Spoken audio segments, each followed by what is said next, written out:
The connection between Cheryl Miller and Caitlin Clark became even more profound when you consider how the narrative around Clark shifted during her first months in the WNBA. The excitement that surrounded her arrival quickly turned into a spotlight that was harsher than anyone anticipated. Every game she played became a national talking point. Every miss, every turnover, every physical hit she took was broadcast, dissected, and debated.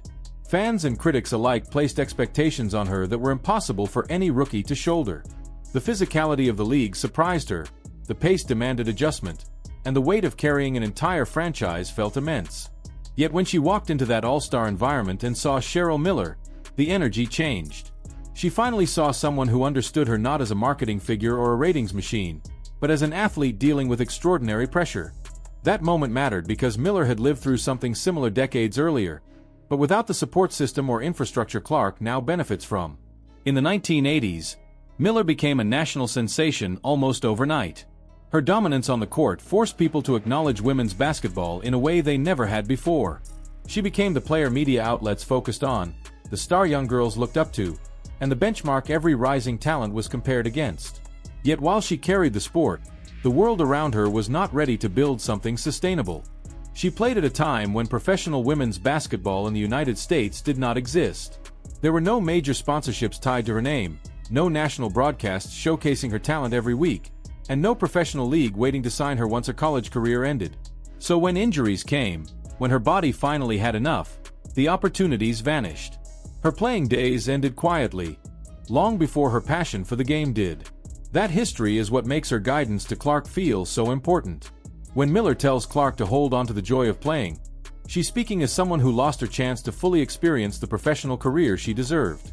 She's speaking as someone who knows how fame can twist expectations, how pressure can erode love for the game, and how quickly circumstances can change when injury or public perception shifts. She wanted Clark to remember the feeling of winning that first professional game, the spark of confidence that surged through her after the final buzzer, and the validation that came from proving she belonged. Miller understood that Clark would need that memory when criticism became overwhelming, when frustration built during losing streaks, and when the physical demands of professional basketball wore her down. Their interactions also symbolize a passing of the torch that women's basketball has rarely been allowed to showcase. For so long, the sport lacked continuity between generations. Legends like Miller, who changed the trajectory of women's basketball, never got to exist in the same professional environment as the stars who came after them. Their stories were told separately instead of woven together. Seeing Miller coaching Clark, celebrating her, and supporting her publicly created a bridge that the sport desperately needed. It showed younger players that greatness did not begin with the current era, that the foundation was laid by women who fought battles far more difficult and achieved success with far fewer resources. Clark, recognizing that legacy, gave the moment even more depth. She has repeatedly acknowledged the players who came before her, not out of obligation, but out of genuine respect. She has spoken about how she admires the pioneers who built the reputation of women's basketball without receiving the benefits she now enjoys. That awareness makes her role in the sport feel larger than her statistics. She understands that she represents progress, that her success reflects not only her own talent but also decades of work by women who pushed the sport forward. That understanding helps explain why Miller has embraced her. She sees a player who not only carries the torch, but knows who lit it. As Clark navigated the early months of her professional career, she encountered exactly what Miller warned about. The pressure escalated rapidly. Critics questioned her ability to succeed in the WNBA. Opponents treated her aggressively on the court, testing her resilience and toughness. Media narratives shifted depending on her performance, praising her one night and doubting her the next. Through it all, she remained composed publicly, continuing to work, continuing to compete, and continuing to draw massive fan support. But the emotional weight of that environment became clear when she expressed relief at having someone like Miller in her corner.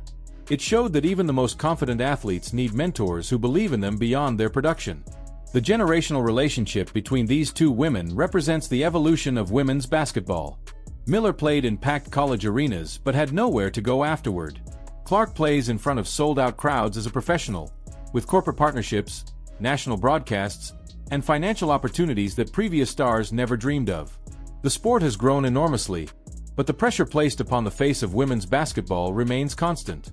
The expectations that one player should elevate the entire league still exist, and that burden can be crushing. Miller's message to Clark was a reminder that the only way to survive it is to remain grounded in the love of the game. As Clark continues her professional journey, her legacy will not only be measured in points scored or records broken. It will also be defined by how she influences the next generation. Just as Miller reached back to guide her, Clark will eventually find herself in the position of mentor, offering her own hard-earned wisdom to a young star who looks up to her with admiration. The continuity created by these relationships strengthens the sport and ensures that each new era builds upon the last rather than starting from scratch. The story of Cheryl Miller and Caitlin Clark is ultimately a story about legacy, opportunity, and the shared responsibility of carrying a sport forward. Miller never got to experience the professional stage she deserved, but she can help ensure that Clark thrives on hers. Clark may never fully understand the sacrifices Miller made, but she carries them with her every time she steps onto the court. Their connection reminds us that progress in women's sports is not accidental. It is built through generations of effort, resilience, and support. What do you think the next generation of women's basketball stars will take from Caitlin Clark the way Clark has taken from Cheryl Miller? Will the mentorship and support between eras continue to shape the future of the sport? Share your thoughts in the comments because your perspective matters in this ongoing conversation. If you enjoyed this deep dive into women's basketball history and want more stories like this, make sure to like the video, subscribe to the channel, and turn on notifications so you never miss an update. Share this with other fans who love the game and appreciate its rich history. Stay tuned, stay inspired.